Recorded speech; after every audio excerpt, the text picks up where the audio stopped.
Objectif News vous présente l'interview de 18h.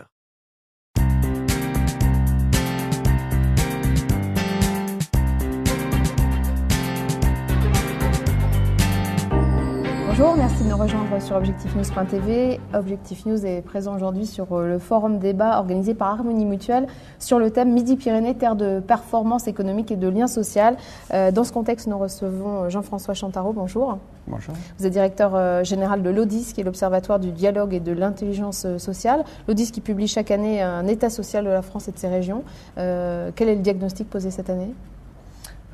La France ne progresse pas en termes de performance. On voit l'Allemagne s'échapper, un certain nombre de pays progresser, et les performances françaises ne sont pas au rendez-vous. Est-ce qu'on parle de performance économique, de performance du lien social ? C'est la performance globale. C'est pas le lien social. Le lien social, c'est autre chose. Le lien social progresse, pas aussi vite qu'ailleurs, mais il progresse. Par contre, notre performance stagne, alors que la performance d'autres territoires progresse rapidement.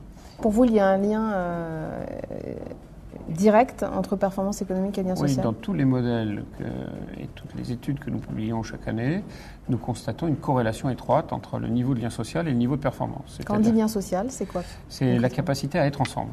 C'est le fait qu'on arrive à rester durablement ensemble, qu'il n'y ait pas de conflit, qu'on arrive à se parler, qu'on arrive à conserver une relation durable. Il y a à la fois dans les collectivités, dans les entreprises, un lien entre ces deux. Il y a une corrélation étroite entre le niveau de lien social d'une part, le niveau de performance d'autre part.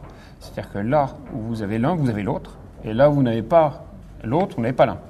Alors ça pose la question de savoir pourquoi, qu'est-ce qui fait l'un et l'autre. Et en fait, toute notre société est structurée autour du débat public gauche-droite, capital-travail, socialisme-libéralisme. Et en fait, dans ces travaux, nous constatons que ce clivage est inique, ne correspond à aucune réalité profonde dans le temps moderne dans lequel nous sommes.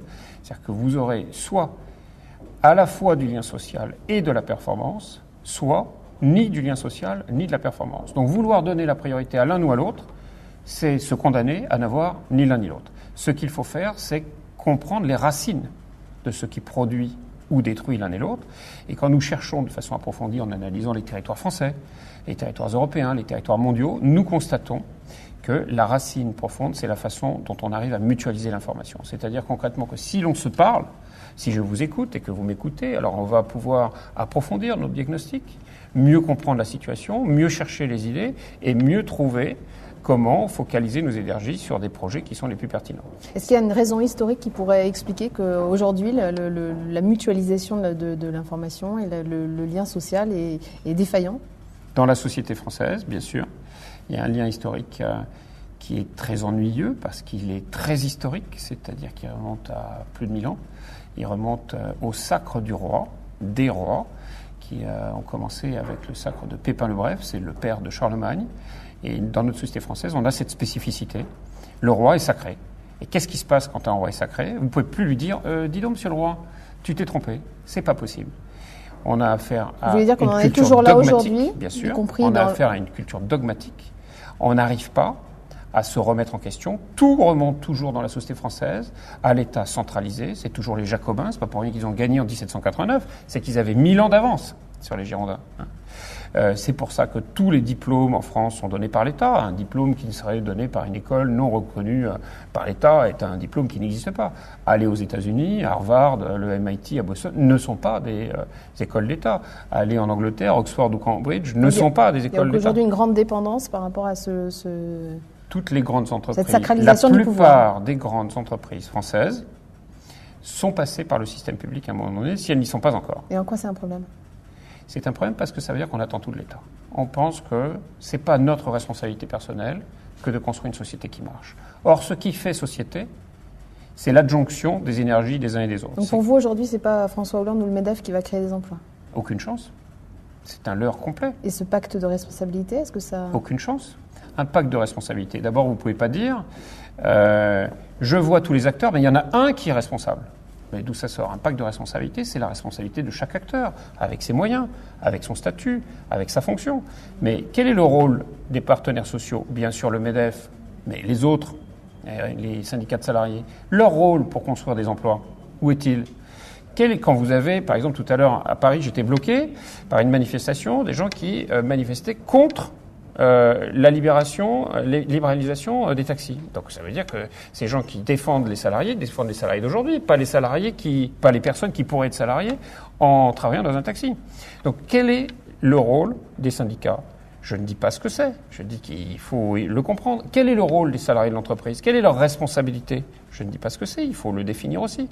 Quel est le rôle des collectivités territoriales ? Il faut le définir.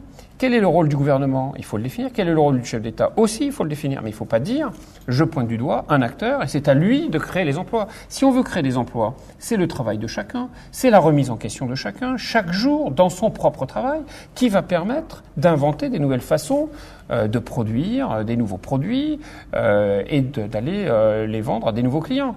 Si on ne cherche pas des nouveaux clients et des nouveaux produits, on a toutes les chances pour que nos concurrents les trouvent et que les emplois soient créés là-bas. Je vais vous donner un exemple. Quand vous êtes la SAGEM et que vous faites de l'électronique de défense et que dans vos laboratoires, vous découvrez l'écran tactile et vous dites « moi, j'ai aucun besoin d'écran tactile pour l'électronique de défense, donc je ne m'en occupe pas ». Et 10 ans après, où sont les emplois ? Les emplois sont en Corée. Voilà, c'est Samsung qui a mis en place la mécanique et le processus de fabrication et de diffusion des écrans tactiles. Donc, la vraie question, c'est construire une culture de responsabilité à tous les étages. C'est pas pointer du doigt tel ou tel acteur. C'est pas dire on attend du chef de l'État, on attend du maire, on attend du chef d'entreprise, on attend du délégué syndical qui résolve le problème. Non, il faut que chacun... Il doit y avoir un choc culturel. Et qui est difficile dans la société française parce qu'il va à l'encontre de notre ethos, c'est-à-dire des racines profondes de notre caractère, parce que dans notre caractère, on attend que le chef nous dise ce qu'il faut faire, parce qu'il est sacré. Alors précisément vous de cet événement qui est organisé ici en Midi-Pyrénées, qui d'ailleurs selon l'Odis est plutôt bien classé en matière de corrélation entre lien social et performance économique. Oui, Midi-Pyrénées est une région très intéressante, avec de la performance et du lien social, mais avec des risques aussi, on le verra dans l'analyse plus détaillée. Ce que l'on attend, c'est aider à faire converger les énergies, à faire que les acteurs, quelles que soient leurs compétences, quel que soit leur statut, puissent abonder à la construction de projets de territoire que nous ne connaissons pas, que peut-être aujourd'hui certains connaissent, peut-être que personne ne les connaît, ça n'est pas grave. Ce qu'il faut, c'est chercher ensemble et construire ensemble. Et c'est ça qui fait une société qui marche. C'est pas un chef qui va nous dire « suivez mon panache blanc ». Ça ne marche pas. Merci, ça, c'est pour les enfants qui ne sont pas responsables. Merci à vous. Merci.